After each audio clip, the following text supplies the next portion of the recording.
that all is well and they are all out of danger. Now, today marks yet another milestone in the overall efforts of the NRM government to place our country on a clear path to socio-economic transformation. As we are all aware, education is a vital and integral component of any country's development process. The national census indicated that over 70% of Uganda's population of 46 million people is below the age of 30. This very youthful population, therefore, needs to be well nurtured into a united, patriotic, innovative, and productive workforce, which is capable of securing a peaceful and prosperous future for our nation. I am very pleased to see us galvanizing collaborative efforts to cross-fertilize and mutually enrich our TVET efforts.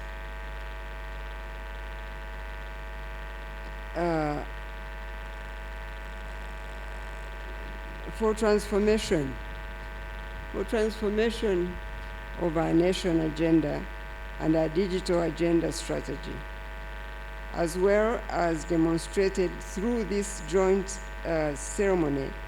Both initiatives are well aligned with the NRM Manifesto and the National Development Plans 3 and 4. A TVET subsector is slowly emerging from years of negative reputation due to our realization of its potential for both formal and informal employment for Ugandans. Government will continue to enhance its capacity to provide suitable alternative absorption space for the large numbers of Uganda's youth that continue to transition from our basic education levels.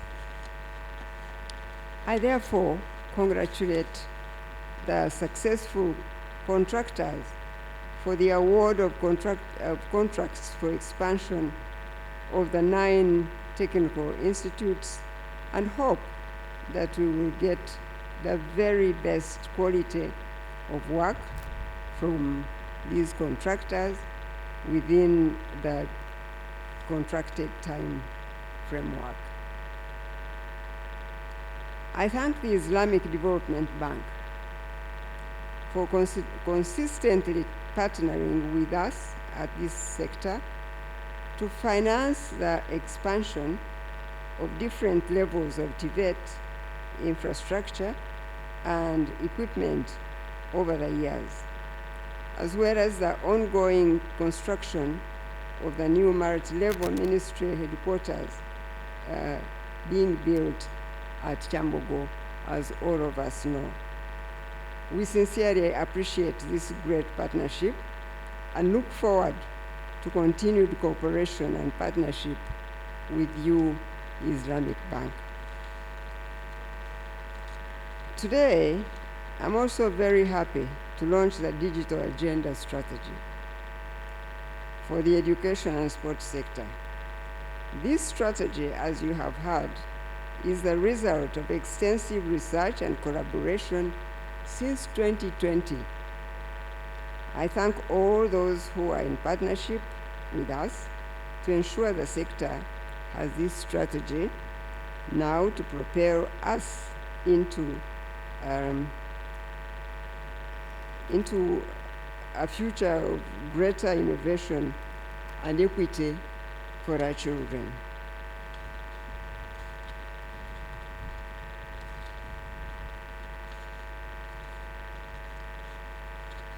There is no doubt that the use of ICT and the internet afford us more robust tools to ensure education delivery can happen under all circumstances and anywhere.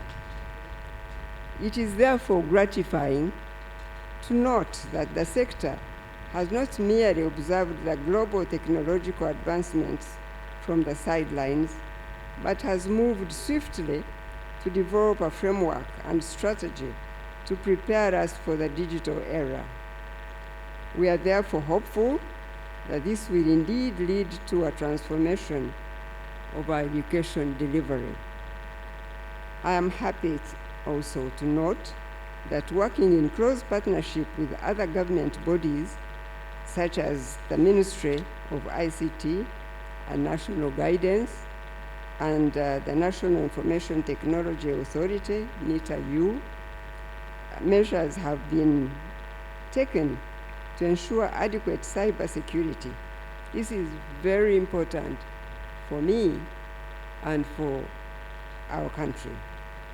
This is very important because we must ensure that our learners and educators are not exposed to harmful or inappropriate material while using these digital technologies for genuine purposes. Everything must be done to ensure safe use of the technology tools in schools only for education purposes. We had to take almost a day at the Ministry of Education and Sports to discuss this agenda and how we are going to protect our children. As all of you remember, we discussed this and we went through it again and again, and we agreed that we are going to take whatever it takes to ensure that our children will be safe. The strategy, therefore, has put in place stringent measures to protect the learners while in school. All digital devices to be provided to school and institutions shall be pre-configured to prevent access to unwanted material that is harmful to our children. Every device that a learner will use in school shall be set up to only allow education content to be accessed. No other harmful content will be accessible through these devices, especially when the children are at school. The devices will be checked before they are handed over to education institutions.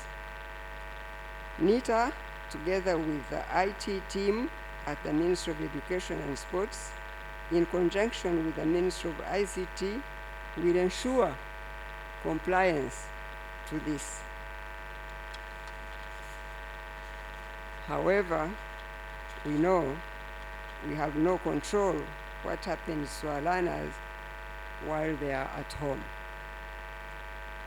And I'm truly concerned, and I've been thinking that it's necessary perhaps to start having parents' seminars so that we have the parents also responsible even at the home level.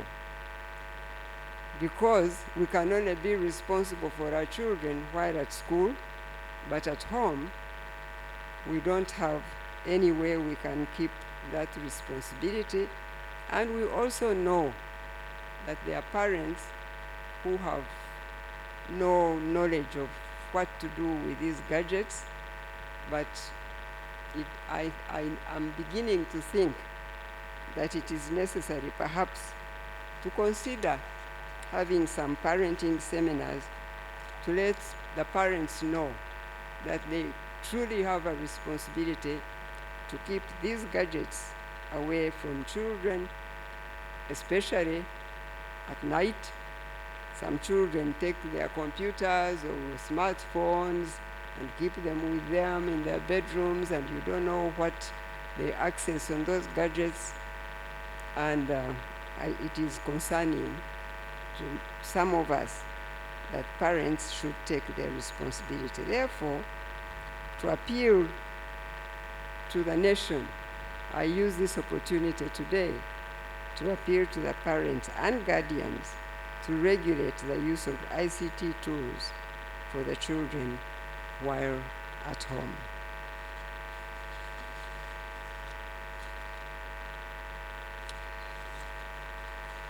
As we implement the interventions in this strategy, we must prepare adequately for the future.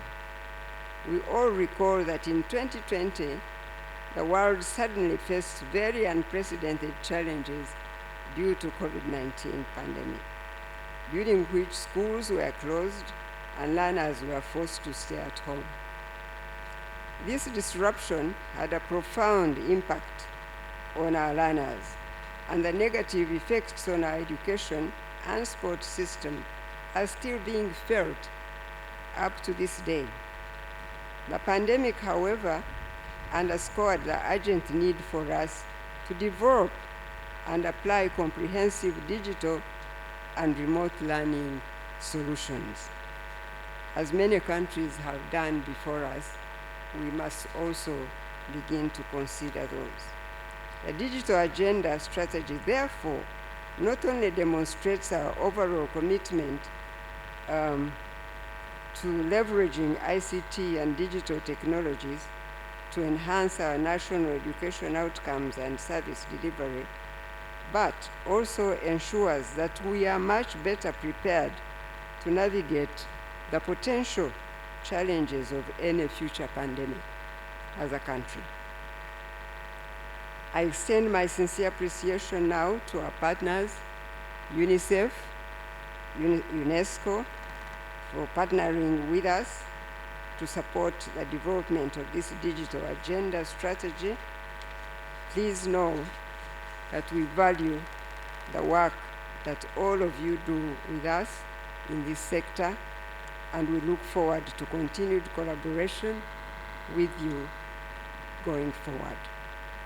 In conclusion, let me appeal to all our stakeholders in government, our development partners, private sector entities, the academia, civil society, and entire public to support the implementation of this strategy. Together, we can embrace the power of digital technologies and innovation to unlock our full potential as a country, and in so doing, build a bright future for all our people. I thank all the teams that have worked tirelessly to enable us realize this great milestone, and I congratulate you for a job well done. It is now my pleasure to officially launch the digital agenda strategy for the education and sports sector for youth in our schools. I thank you, and may God bless you.